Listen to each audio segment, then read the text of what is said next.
dan masa nifas, persiapan persalinan. Ada beberapa hal yang perlu dipersiapkan menjelang persalinan. Yang pertama, menanyakan kepada petugas kesehatan tanggal perkiraan persalinan. Yang kedua, suami atau keluarga mendampingi ibu saat pemeriksaan kehamilan. Mempersiapkan secara materi untuk biaya persalinan bisa berupa tabungan atau dana cadangan, kartu jaminan kesehatan nasional atau BPJS Kesehatan melalui pelayanan kesehatan setempat, merencanakan persalinan oleh dokter atau bidan di fasilitas kesehatan, menyiapkan KTP, kartu keluarga, dan perlengkapan persalinan untuk ibu dan bayi yang akan dilahirkan, menyiapkan lebih dari satu orang pendonor yang memiliki golongan darah yang sama sebagai calon donor jika diperlukan, menyiapkan kendaraan jika sewaktu-waktu diperlukan, menyepakati amanat persalinan dalam stiker P4K dan ditempel di depan rumah ibu hamil, merencanakan penggunaan keluarga berencana atau KB sesuai hasil konsultasi dengan petugas kesehatan. Tanda awal persalinan: segera bawa ibu hamil ke fasilitas kesehatan apabila terdapat salah satu tanda awal persalinan. 1.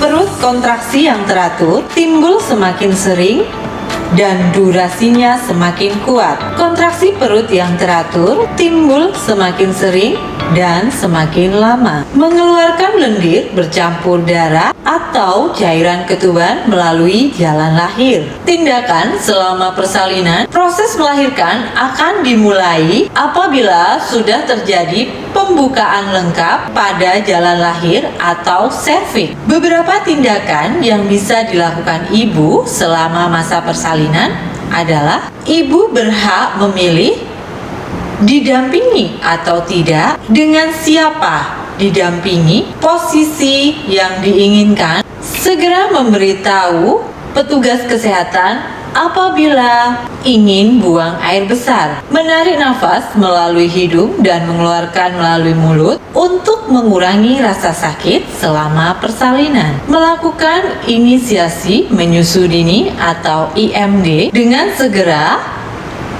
dalam waktu 1 jam setelah persalinan dan berlangsung selama 1 jam menggunakan kontak kulit ke kulit antara ibu dan bayi. Tanda bahaya pada persalinan: petugas akan merujuk ibu apabila ditemukan tanda bahaya persalinan sebagai berikut. Yang pertama, perdarahan melalui jalan lahir, air ketuban berwarna hijau atau keruh, ibu gelisah atau mengalami kesakitan yang hebat, ibu tidak kuat mengejar, tali pusat atau tangan bayi keluar terlebih dahulu melalui jalan lahir, ibu mengalami kejang. Perawatan ibu nifas: perawatan ibu nifas dilakukan oleh tenaga kesehatan minimal 4 kali selama masa nifas, dimulai sejak 6 jam sampai hari ke-24 pasca persalinan. Pelayanan kesehatan ibu nifas meliputi: yang pertama, menanyakan kondisi umum ibu nifas, pengukuran tekanan darah, suhu, denyut jantung, dan pernafasan, pemeriksaan lokhea dan perdarahan, pemeriksaan kondisi jalan lahir dan tanda infeksi, pemeriksaan kontraksi rahim dan tinggi fundus uteri, pemeriksaan payudara dan anjuran pemberian ASI eksklusif, pemberian kapsul vitamin A sebanyak 2 tablet, pelayanan kontrasepsi pasca persalinan, konseling perawatan ibu nifas. Hal-hal yang harus dihindari pada masa ibu nifas: yang pertama adalah membuang ASI yang pertama keluar atau kolostrum, membersihkan payudara dengan alkohol, obat merah, dan sabun, latihan fisik dengan posisi tengkurap, mengikat perut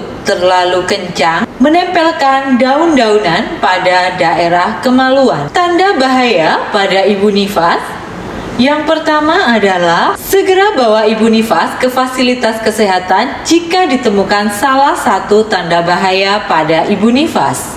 Yang pertama, demam lebih dari 2 hari, keluar cairan berbau dari jalan lahir, payudara bengkak, memerah dan disertai rasa sakit, wajah, tangan, dan kaki bengkak atau sakit kepala dan kejang-kejang. Ibu terlihat sedih, murung, menangis tanpa sebab atau depresi, pendarahan melalui jalan lahir. Cara menyusui bayi. Menyusui bayi bermanfaat untuk pemulihan lahir, kesehatan payudara, dan ASI merupakan gizi terbaik bagi anak. Adapun cara menyusui bayi yang benar adalah yang pertama, menyusui sesering dan semau bayi minimal 8-12 kali sehari. Membangunkan bayi untuk disusui apabila bayi tidur lebih dari 3 jam. Menyusui bayi sampai payudara terasa kosong, kemudian ganti ke sisi payudara yang lain. Memerah payudara untuk mengeluarkan ASI untuk disimpan jika bayi sudah kenyang, tetapi payudara masih terasa penuh. Hal ini dilakukan untuk menghindari payudara mengalami mastitis dan memiliki tabungan ASI. Bayi hanya diberi ASI selama 6 bulan. Meningkatkan produksi ASI dengan cara mengkonsumsi makanan bergizi, memperbanyak minum air putih setidaknya 14 gelas setiap hari, istirahat yang cukup, dan melakukan aktivitas fisik